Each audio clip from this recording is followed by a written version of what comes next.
daily blend of news, information, everything. Let's be decent and knowledgeable here. We're starting with you, Carly. Killing golf. Hey, we're not killing golf. What about top golf? We got that going on, don't we? It's a game. It's fun.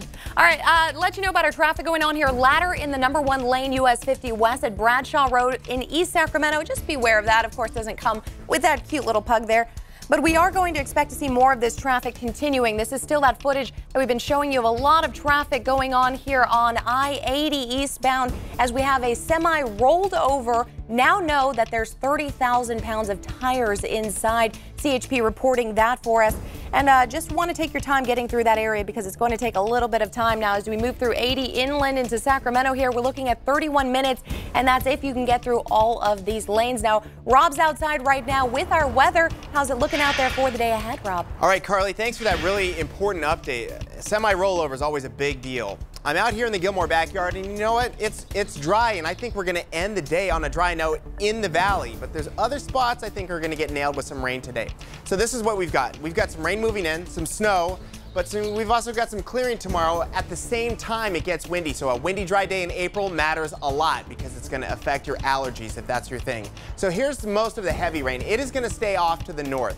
I think that we're going to get our rain chances in the valley, but not until later on today. So the bottom line is we start off in the 50s. We'll have clouds thicken up through the day, and we hit highs in the 70s. But where is that rain? I really don't think it gets here to the valley locations until late tonight. The foothills, it's a different story. We could see rain before sunset, as well as some thunderstorms and rain switching over to snow in the mountains. So we do have some weather today for sure, but it doesn't get here till later, and it's just specific zones that are affected way more than others. Back to you.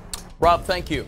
This morning, we could learn if the man charged in the killing of Newman police officer Corporal Ronil Singh last December is competent to stand trial. In February, arraignment for Gustavo Arriaga was postponed after a judge sealed the findings of a mental health evaluation. If Arriaga is found to be competent, he'll be arraigned and make an official plea. It also means he's eligible for the death penalty. Authorities say Arriaga was in the country illegally and was fleeing back to his native Mexico when he was arrested 2 days after Singh's killing. A warning from businesses along R Street in Sacramento today. If you're going to be in the area, be cautious. A number of employees on the street are reported being followed by a suspicious man. Got out of my car, he made a derogatory comment, and then I kept walking, and I looked behind me, and he was walking behind me pretty quick, so I just took out my taser, just in case, and then I crossed the street, and then he stopped following me. Sarah Yampolsky says she's experienced the man following her for the past few weeks. She took video of him, shown here in a black hoodie, following another woman, as her colleague asked him to stop. Flyers have been passed out to R Street businesses warning people to be careful and report incidents to police. A good reminder for all of us, pay attention to your surroundings. Don't bury yourself in your cell phone as you walk down the street. Kirsten. That's a good tip. So remember, 6:35 on Morning Blend. Time to look at some other stories that are making headlines. Homeland Security shakeup. President Trump has tapped U.S. Customs and Border Protection Commissioner Kevin McAleenan as the new acting head of Homeland Security. This comes after the sudden resignation of Kirstjen Nielsen, who met with the president on Sunday to discuss a path forward and ended up turning in her resignation. Hostage situation. The American tourist and her safari guide kidnapped in a Ugandan wilderness park last week have finally been rescued after 5 days. The two were taken by a group of men with guns wearing army fatigues, demanding a $500,000 ransom. Police say they were rescued by security forces, but did not say if a ransom was paid. Butte County measles. Another case of the measles has been reported in the county, and that brings the total of confirmed cases to 6. There's also a confirmed case from Tehama County and 3 other confirmed cases in Placer County.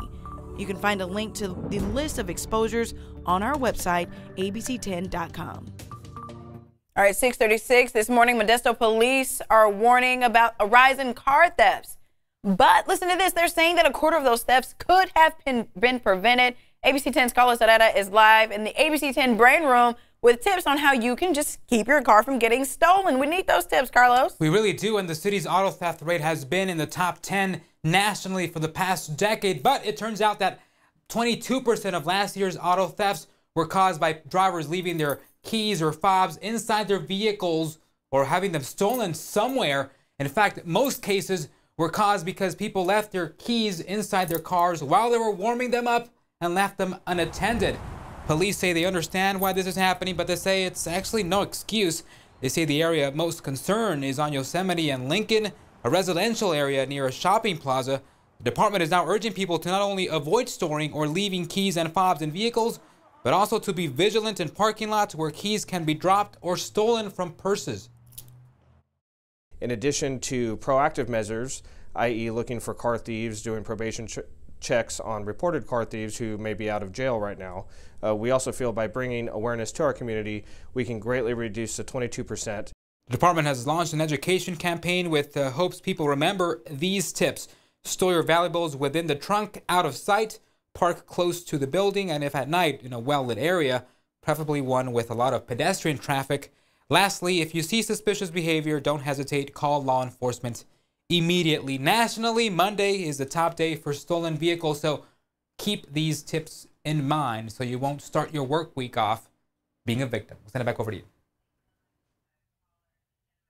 And that is a look at your daily blend of news and information. If you got something you want to share with us, when you see it online, just use the hashtag MorningBlend10.